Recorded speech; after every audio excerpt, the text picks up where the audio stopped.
Regardez les deux premiers documents. Il s'agit du château du roi Soleil, Louis XIV, à Versailles. Louis XIV voulait qu'on le compare à un soleil.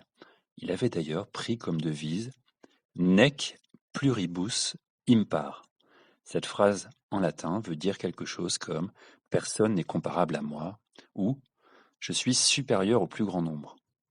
On comprend ainsi qu'il a voulu se faire construire le plus grand et le plus somptueux château d'Europe de l'époque. Pendant très longtemps, les rois se déplaçaient beaucoup et n'avaient pas de domicile fixe.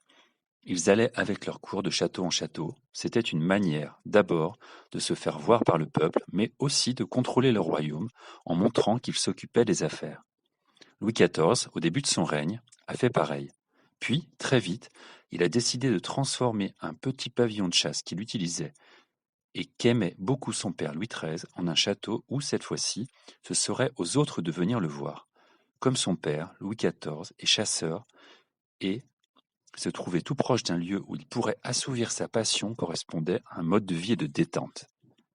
Le chantier de construction de ce château était énorme.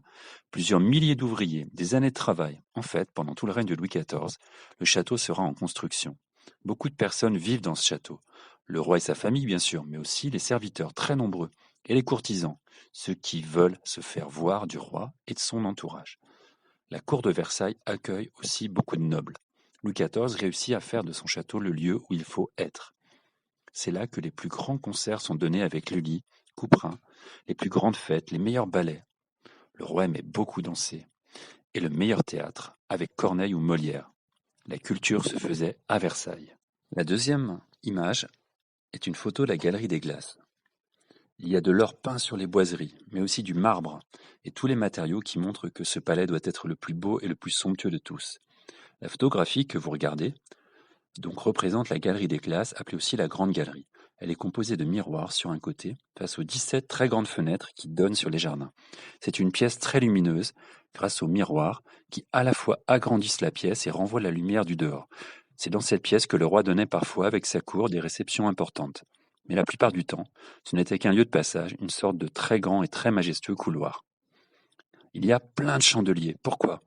Parce que la difficulté à l'époque, c'était d'éclairer les palais dès que le soir tombait. Il n'y avait pas d'électricité. Pour éclairer les pièces, on utilisait des bougies. Celles-ci étaient fixées sur des chandeliers posés par terre ou que l'on promenait avec soi dans les couloirs et les pièces, ou encore suspendus à des lustres. Là, on distingue au moins 15 lustres suspendus et beaucoup d'autres posés par terre. Mais cela coûtait très cher en bougies. Une expression nous est d'ailleurs restée de cette période lorsqu'on dit faire des économies de bouts de chandelle. Car à l'époque, quand une bougie, que l'on appelle aussi une chandelle, n'avait pas entièrement fondu, on la récupérait et on mélangeait la cire avec d'autres bouts de chandelle pour en refaire une entière. C'est quoi les décorations au plafond? Regardez ce qu'on peignait sur les murs.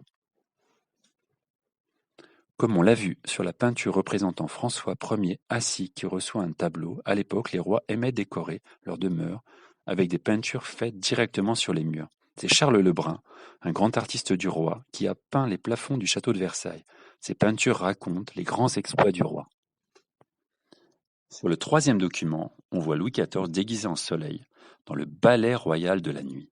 Louis XIV adorait la danse et les fêtes somptueuses. Habillé en roi soleil, cette représentation éclaire l'intention politique qu'il donne de son règne.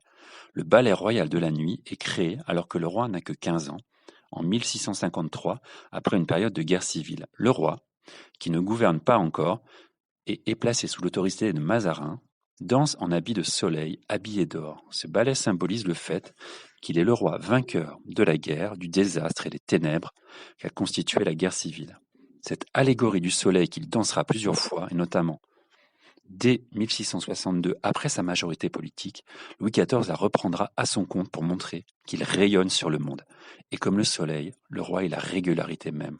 Il se couche, se lève à l'est, à son zénith chaque jour, de façon immuable et grandiose. Ce que son organisation de la cour à Versailles met en scène devant les courtisans rassemblés.